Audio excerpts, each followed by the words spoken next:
What if becoming your highest self isn't about changing into someone new, but remembering who you were before the world told you who to be? You're not here to invent a new version of yourself. You're here to unlearn the noise, the doubt, and all those expectations you never chose to carry.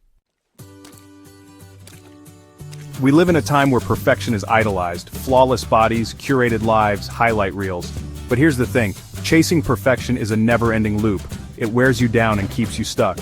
The real you, it emerges when you own your flaws, face your limits, and keep showing up anyway.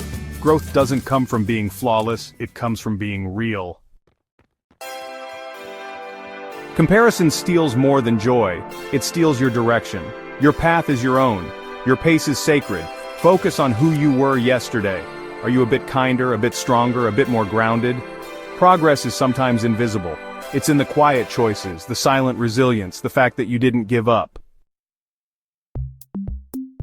You can't evolve into your best self until you define what best even means for you.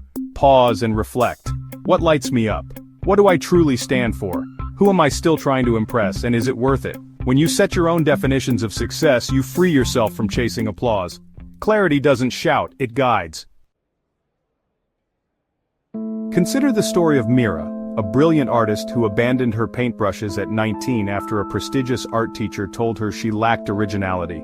For 15 years she pursued a corporate career, successful by every external measure, yet feeling increasingly hollow inside.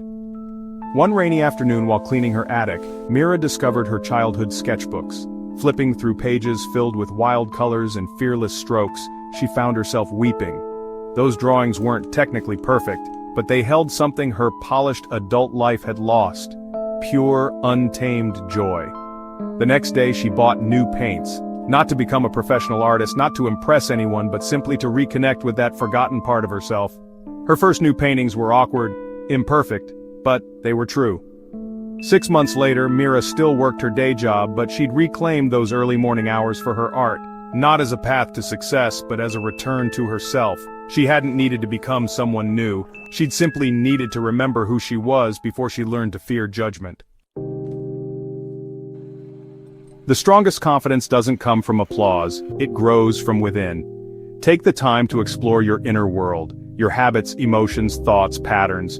The work done in silence, reading, journaling, meditating, lays the foundation for a life that's unshakable. It's not flashy, it's not fast, but it's real.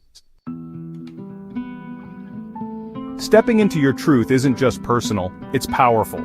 When you show up fully as yourself, you naturally uplift others. You become the quiet inspiration, the steady presence, the kind of person who leads by example. Authenticity creates courage in the people around you. Consider this your daily prompt. Stop chasing someone else's dream. Instead, ask yourself, what does being my best look like today?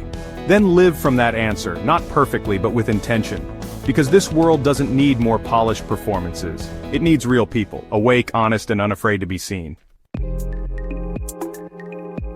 You don't uncover your true self by copying anyone, you find it by coming home to what's already inside you, on purpose.